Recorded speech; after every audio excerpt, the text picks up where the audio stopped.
നിഷാദെ, കഴിഞ്ഞ ദിവസം കന്യാസ്ത്രീ മഠങ്ങൾ പൂട്ടിക്കെട്ടണമെന്നും കന്യാസ്ത്രീകളെയൊക്കെ പിടിച്ചു കെട്ടണമെന്നും കന്യാസ്ത്രീകളെയൊക്കെ പെറിയിപ്പിക്കണമെന്നും മുജാഹിദ് വാലിശ്ശേരി പറഞ്ഞപ്പോൾ അത് കാണാനും അത് ചർച്ച ചെയ്യാനും നിഷാദ് കഴിയാത്തപ്പോൾ നിഷാദിന് പൊളിറ്റിക്സ് ഇല്ല എന്ന് എനിക്ക് മനസ്സിലാവും. മനു, ഈ സമൂഹത്തിന് മനസ്സിലാവും നിഷാദിന് എന്ത് പൊളിറ്റിക്സ് ഉണ്ട്, എന്താണ് നിഷാദിന്റെ പൊളിറ്റിക്സ് എന്ന്. അത് എന്നെ കേൾക്കുന്നവർക്കും മനസ്സിലാവും. അതവിടെ നിൽക്കട്ടെ. ഈ പോയിന്റിലേക്ക് ഞാൻ വരാം. ഞാൻ വ്യക്തമായ മറുപടി പറയാം. എന്നെ അതിന് കട്ട് ചെയ്യരുത്. പറയട്ടെ. പാലാപിതാവ് പറഞ്ഞതിന്റെ തെറ്റായി മനസ്സിലാക്കിയ ശേഷം നിഷാദ് ഇപ്പൊ അതിന് സ്വയം ന്യായീകരണം കണ്ടെത്തുകയാണ്. സംസാരം പാലാപിതാവ് പറഞ്ഞത് ഇങ്ങനെ ആയിരുന്നില്ല. ആ പറഞ്ഞത് ഞാനൊന്ന് പൂർത്തിയായിക്കോട്ടെ. ഒറ്റ സ്ട്രെച്ചിൽ ഞാൻ പറഞ്ഞോട്ടെ. പണ്ഡിതനാണെന്ന് തോന്നുന്നു. അർത്ഥം പറഞ്ഞു കേട്ടില്ലേ? അഫ്ഗാനിസ്ഥാൻ അടക്കമുള്ള പല രാഷ്ട്രങ്ങളിലും തീവ്രവാദ പ്രവർത്തനങ്ങൾക്ക് പണം കണ്ടെത്തുന്നത് നർക്കോട്ടിക് എന്ന് പറയുന്ന ഗുരുതരമായ ലോകത്തെ നശിപ്പിക്കുന്ന ഈ ലഹരി മരുന്ന് വ്യാപാരത്തിലൂടെയാണ്. അഫ്ഗാനിസ്ഥാനിലെ പ്രധാന കൃഷി പോപ്പിച്ചെടിയാണെന്നും അതിൽ നിന്ന് ഹഷീഷാണ് ഉണ്ടാക്കുന്നതെന്നും മുസ്ലിങ്ങൾ ആരും ഈ ലഹരി ഉപയോഗിക്കുന്നില്ല. അത് അവരുടെ വിശ്വാസപരമായി തന്നെ അവർ ഉപയോഗിക്കുന്നില്ല. പക്ഷേ അത് വിപണനം ചെയ്ത് അത് കണ്ടവനെ തീറ്റിച്ച് കണ്ടവനെ കൊലയ്ക്ക് കൊടുത്ത് അവന്റെ വിശ്വാസപരമായി ലഹരി മരുന്ന് ഉപയോഗിക്കാത്ത മുസ്ലിങ്ങൾ അത് കച്ചവടം ചെയ്ത് കാശുണ്ടാക്കും എന്ന വിഡ്ഢിത്തം പറയല്ലേ താങ്കൾ പറയുന്നത്? മുസ്ലിങ്ങൾ താങ്കൾ പറയുന്നത് വിശ്വാസപരമായി മുസ്ലിങ്ങൾ ലഹരി മരുന്ന് ഉപയോഗിക്കുന്നില്ല, പകരം അത് കച്ചവടം ചെയ്ത് കാശുണ്ടാക്കുന്നു. അപ്പൊ പിന്നെ എന്ത് വിശ്വാസമാണ് ആ പറയുന്ന മുസ്ലിങ്ങൾക്ക്? ഈ വിവരക്കാട് പറഞ്ഞൊക്കെ ഇച്ചിരി മര്യാദ വേണം. ചിരിപ്പിക്കല്ലേ? അത് യാഥാർത്ഥ്യം. ലോക ഇന്റലിജൻസ് ഏജൻസികൾ റിപ്പോർട്ട് ചെയ്തിരിക്കുന്ന സത്യം. ആ ലോജിക്ക് എനിക്ക് മനസ്സിലായില്ല. മുസ്ലിങ്ങൾ അവർക്ക് വിശ്വാസം ഉള്ളത് കൊണ്ട് ഒപ്പിയം ഉപയോഗിക്കുന്നില്ല, അത് കച്ചവടം ചെയ്ത് കാശുണ്ടാക്കുകയാണെന്ന് പറഞ്ഞാൽ അതെന്ത് വിശ്വാസമാണ്? ഇനി ഞാൻ അപ്പൊ മുതലാളിക്ക് ഇത്ര നേരമായിട്ട് മനസ്സിലായില്ലേ ഇവൻ പൊട്ടനാണ് പറയാം. നമുക്ക് ലാറ്റിൻ അമേരിക്കൻ രാജ്യങ്ങളിലേക്ക് പോകാം. ഇതിനേക്കാൾ വലിയ മയക്കുമരുന്ന് ഡോണുകളുള്ള മയക്കുമരുന്ന് രാജാക്കന്മാരുള്ള വേറെ രാജ്യങ്ങളുണ്ട്. നമ്മൾ അഫ്ഗാനി മാത്രം എടുക്കുന്നുണ്ടാണ്. നമ്മൾ അഫ്ഗാനിൽ മാത്രമാക്കണ്ടെന്ന്. ലോകത്തെ ഏറ്റവും വലിയ മയക്കുമരുന്ന് കച്ചവടക്കാരും ഡോണുകളും ആരാണ്? അവരുടെയൊക്കെ പശ്ചാത്തലം എന്താണ്?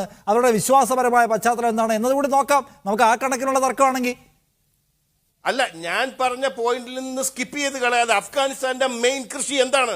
എന്താണ് വരുമാനം? താലിബാന്റെ വരുമാനം എന്താണ്? ആയിക്കോട്ടെ, പറയൂ. ഒരു സമൂഹം കേൾക്കട്ടെ. അഫ്ഗാനിൽ മാത്രമാണോ? താൻ കല്ലുപിടിച്ചിട്ടില്ലേ? താൻ കല്ലുകൂടി നിർത്തിയെന്ന് കള്ള തന്റെ കണ്ണ് കണ്ടറിയാ ചുവന്നിരിക്കുന്ന താൻ കല്ലുപിടിച്ചിട്ടുണ്ട്.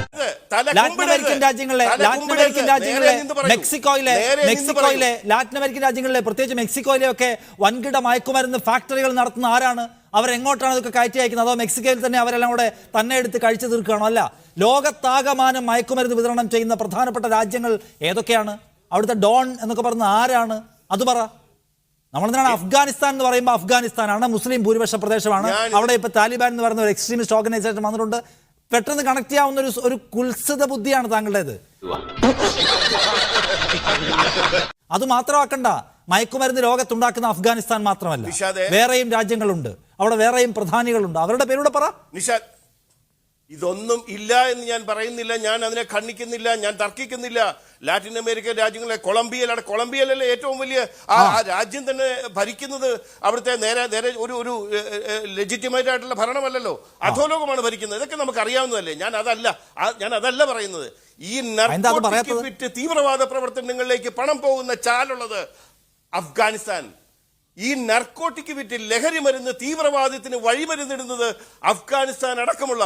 ഞാൻ ഇന്നലെ ഒരു പ്രമുഖ ചാനലിൽ ഇതേ വിഷയത്തിന് ചർച്ചയ്ക്കിരുന്നപ്പോ കേരളത്തിലെ ഒരു പ്രമുഖനായ വക്കീല് സത്യസന്ധമായി സംസാരിച്ചപ്പോൾ അദ്ദേഹം പറഞ്ഞതാണ്, ഇന്ത്യയിലേക്ക് മയക്കുമരുന്ന് വരുന്നത് ഇറാനിൽ നിന്നാണ്, അഫ്ഗാനിസ്ഥാനിൽ നിന്നാണ്, തുർക്കിയിൽ നിന്നാണ്. നോക്കൂ, സത്യസന്ധമായി അദ്ദേഹം പറഞ്ഞത്. ഞാനല്ല പറഞ്ഞത്. പറഞ്ഞ രാജ്യങ്ങൾക്ക് ആരാണ് കൊണ്ടുവരുന്നത്? ആരാണ് ഇവിടെ കച്ചവടം ചെയ്യുന്നത്? ലോകത്തങ്ങനെ പല രാജ്യങ്ങളിലെയും വൻകിട മാഫിയകൾക്ക് ഇത് വിൽക്കാനുണ്ടാവും. അത് അഫ്ഗാനിസ്ഥാനിൽ മാത്രമല്ല. അത് ആരാണ് ഇവിടേക്ക് കൊണ്ടുവരുന്നത്? അത് പറ. ഇവിടെ ആരാണ് കച്ചവടം ചെയ്യുന്നത്? അതിനെന്തൊക്കെ സഹായം ഇവിടെ കിട്ടുന്നുണ്ട്?